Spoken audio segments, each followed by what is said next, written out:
झेप मराठी, आरसा महाराष्ट्राचा। धुळे शहरातील कुख्यात गुन्हेगार नरेश गवळी एका वर्षासाठी स्थानबद्ध।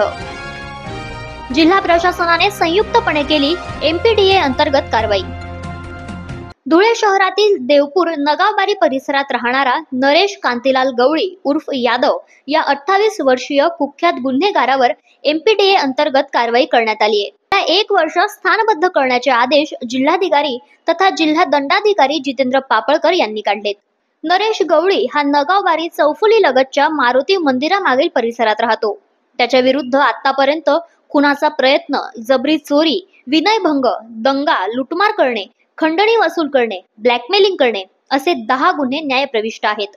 यापूर्वी त्याच्या विरुद्ध 5 वेळा कलम 110 अंतर्गत कारवाई करण्यात आली असून धुळे, नंदुरबार, जळगाव, नाशिक या जिल्ह्यांमधून आतापर्यंत 2 वेळा हद्दपार करण्यात आले होते। तरीही त्याच्या वर्तणुकीत सुधारणा होत नसल्याने त्याच्या विरुद्ध एमपीडीए अंतर्गत 1 वर्ष स्थानबद्धतेच्या कारवाईचे आदेश पारित करण्यात आलेत। आज 5 सप्टेंबर रोजी सकाळी 11 वाजता त्याला नाशिक मध्यवर्ती कारागृहात दाखल करण्यात आले। याबाबत अधीक्षक श्रीकांत धिवरे म्हणाले, कुख्यात गुन्हेगार नरेश कांतीलाल गवळी यादव याला काल आपण एमपीडीए म्हणजे महाराष्ट्र झोपडपट्टी, हातपट्टी, औषधी द्रव्य गुन्हेगार व धोकादायक व्यक्ती अधिनियम 1981 याच्यानुसार आपण माननीय कलेक्टर साहेबांकडे एक प्रपोजल पाठवलं होतं।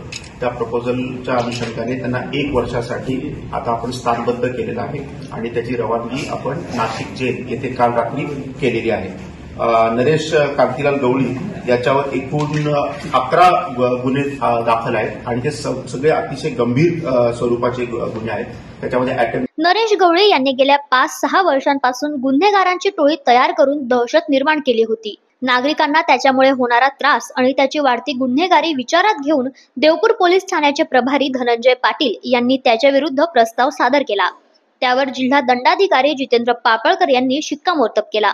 त्यानुसार अधीक्षक श्रीकांत धिवरे, अप्पर अधीक्षक किशोर काळे, सहाय्यक पोलीस अधीक्षक ऋषिकेश रेड्डी यांच्या मार्गदर्शनाखाली त्याच्या विरुद्ध ही कारवाई करण्यात आली।